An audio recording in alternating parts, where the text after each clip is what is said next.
Greetings everyone, welcome to my studio where it's all about art, history and culture. My name is ARTbyAKPOMIEMIE. If this is your first time, you're most welcome. If you're returning, even better. It is a fantastic pleasure to have you here today.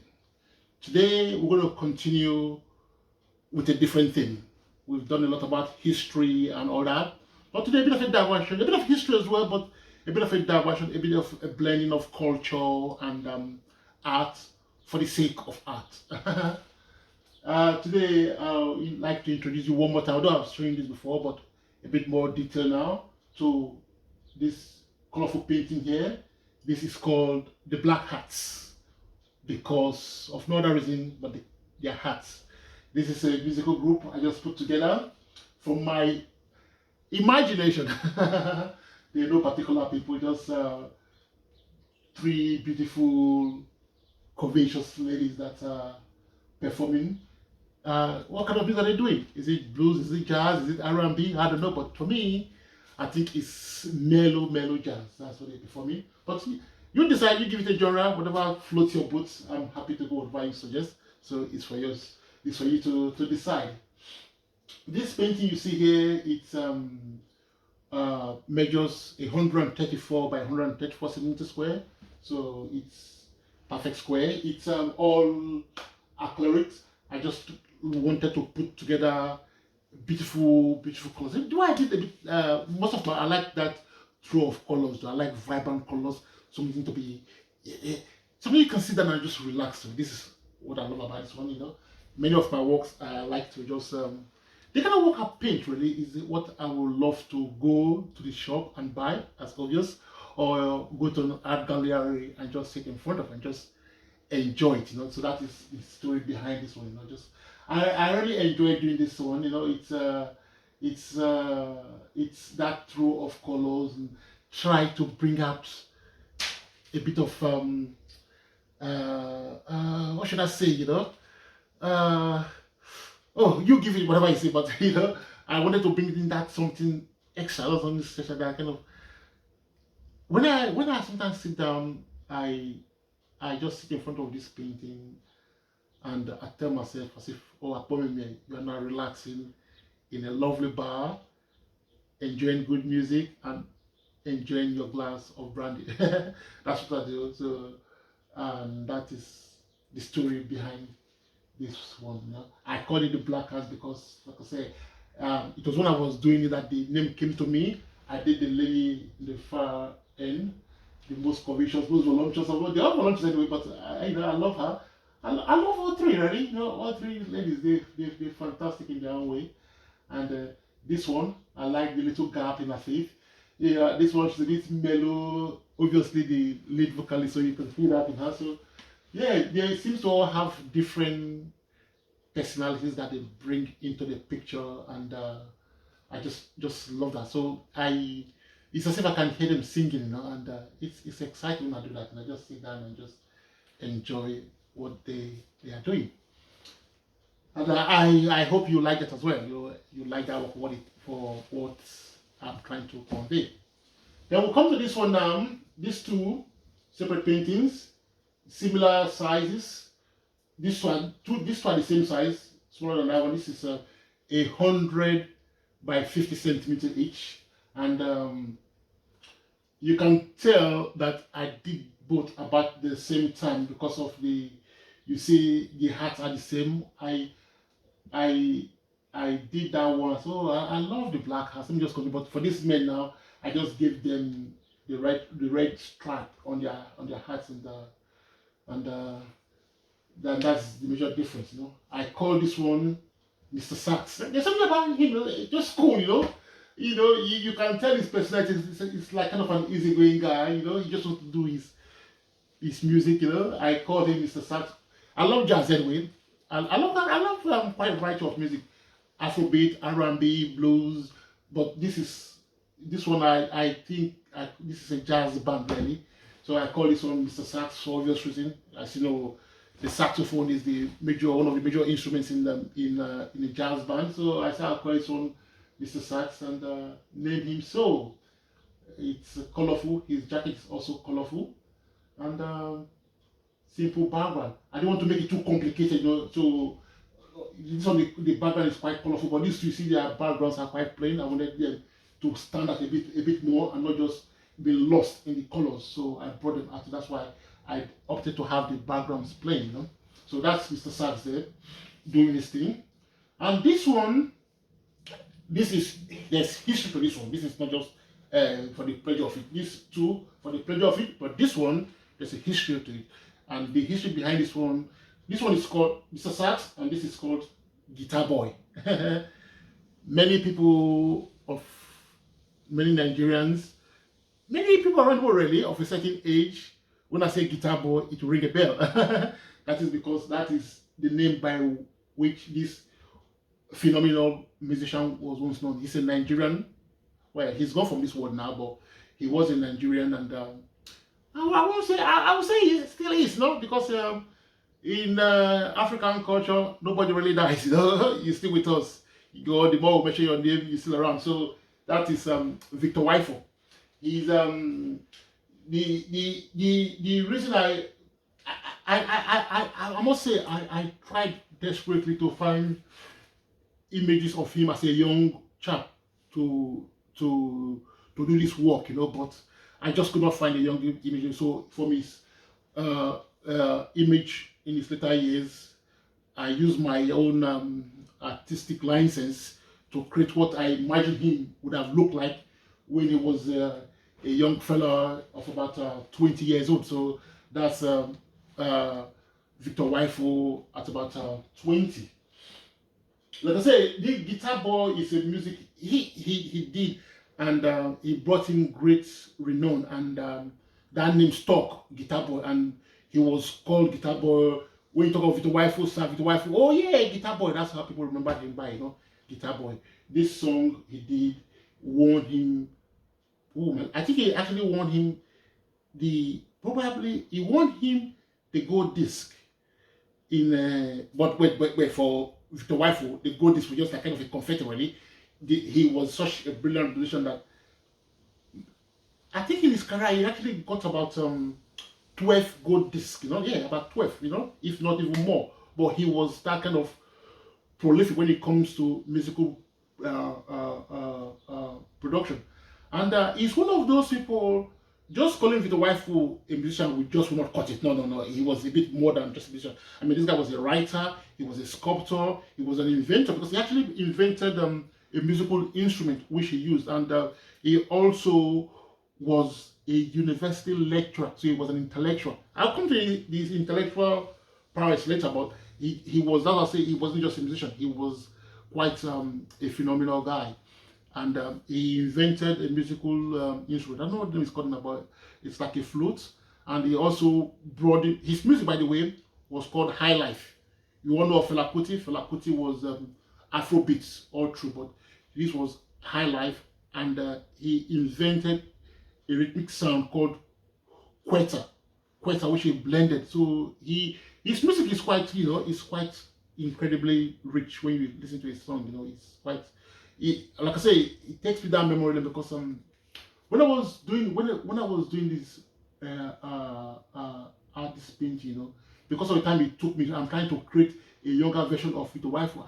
I just kind of thinking of how it was. I was a kid back then, obviously not good enough to go and buy the song myself, but listen to my dad. My dad used to love his music, so he used to be a kind of that's what before all this downloading and streaming came along. It was a disc, you buy the LP, I think 45-inch, or my dad would play music in the car, or driving, me and my siblings in my dad's car. It's so nice, it brings a smile, because this guy came along in the 60s, 70s, and 80s, and in fact, that time of the 70s, where not just Nigeria, right, but the whole of Africa, there was a spirit of excitement. There was so much promise, so much. We had visionary leaders, and there was something in the air. I really think that has to be one of our golden decades, actually, since after independence, because after independence there was so much hope. And in Nigeria, for example, in Nigeria in particular, Nigeria, after we got our independence, I think Nigeria was trying to follow that kind of Nkrumah's what's that say? Nkrumah's call that until the whole of the continent is free, nobody's really free, really. So Nigeria time, the government was fighting eagerly to help free the other parts of Africa, especially the southern part of Africa, to get their independence. And many of these people, they got their independence, and then come the 70s, that excitement was in the air. I remember in Nigeria, that was in, I was still a kid then, I must say, but in Nigeria, that was 1977. We had what we call SAX 77. Oh my goodness. That was Nigeria. I don't know when Nigeria actually stopped that, because it was quite one of those great moral, cultural boosts that people really had. It gave you a sense of cultural vigor, cultural identity, and optimism. First Act 77. I don't like to talk about president, but I have to give credit to President, head of state back then, Olusegun Obasanjo. He was he was our leader there, and then he organized this first act. So we had people of African descent invited all over the world, America, Brazil, the Caribbean, other African countries. My goodness, they came to Nigeria, to Lagos back then. There's actually a place in Nigeria called Festac, it was named. So, I mean, it was a phenomenal time. And the people that were giving us the kind of music back then, was the likes of Victor Efosa, who was a pioneer then, he was quite a great musician, He did lots of live shows. And he had such great stage presence. I mean, when this guy is performing, my goodness, electrifying. And he was flamboyant dancer, he kind of great stage presence, I mean, his dancing, oh my goodness, it was a bit like kind of what's his name, James Brown kind of, real. Let's say he had the rhythm, and he with his guitar, that was where it was very slow. He had this thing he invented. He plays it. It's like a strap-on, right? And then he plays the guitar in the middle, and then he spins the guitar, and then you can suddenly stop the guitar and carry on as if there was no break. Sometimes it's like kind of Jim Hendrix. He would throw the guitar in the air, catch the guitar. I mean, this guy was quite an incredible guy. Like I say, he won 12 golden discs because of his fame around the world. West Africa, wow, covered. Then all other parts of the world, he was big in Germany, in Bulgaria, in Canada, in Russia, even in Japan.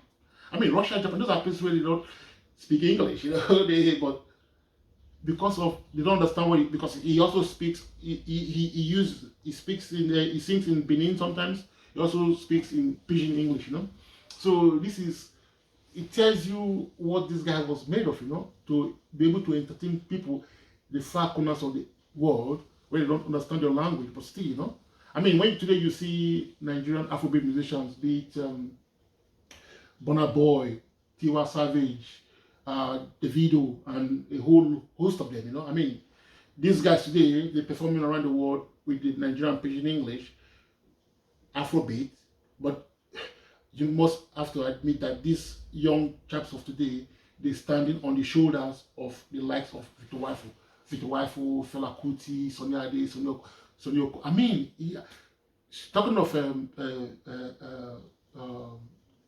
Fela Kuti and this guy, what they had in common, they were both intellectuals as well. Fela Kuti was actually pursuing his education, medical school, before he dropped. Can you imagine Fela as a medical doctor?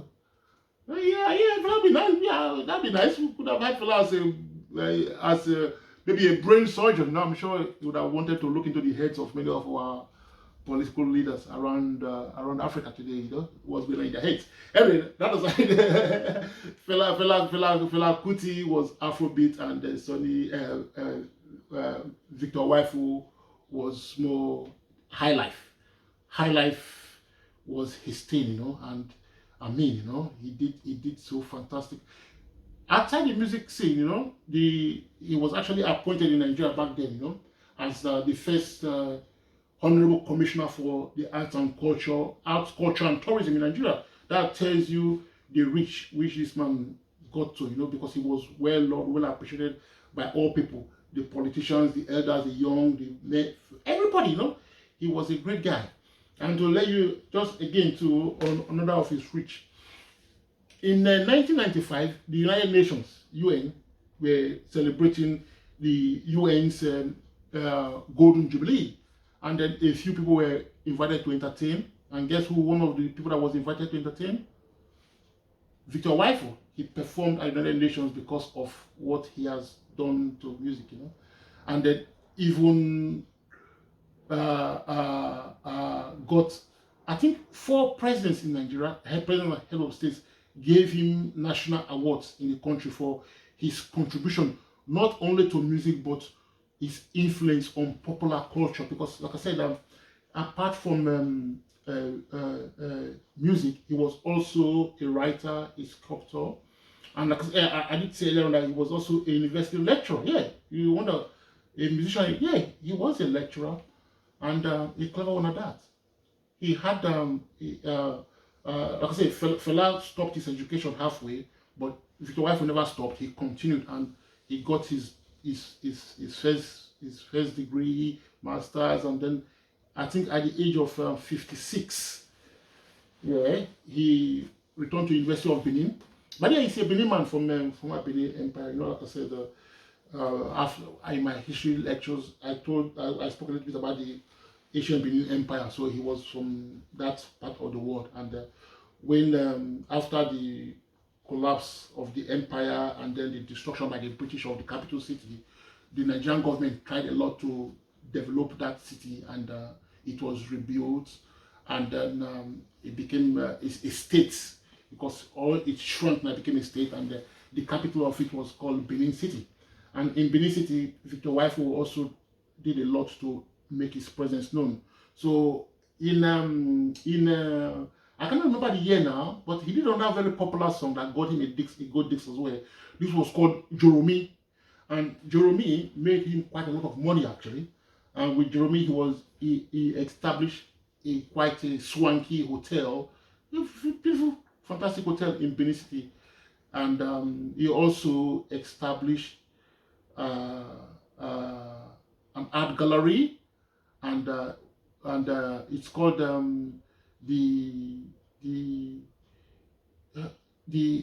oh, I can't imagine.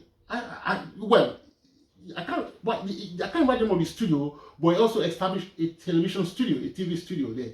So he had a hotel, JOROMI Hotel, art gallery, and Victor Uwaifo Hall of Fame, and then also this with his TV and TV studios, he was able to broadcast both musical and cultural programs nationwide. So you see, this guy, he was not just a musician, you know, he did fantastically well.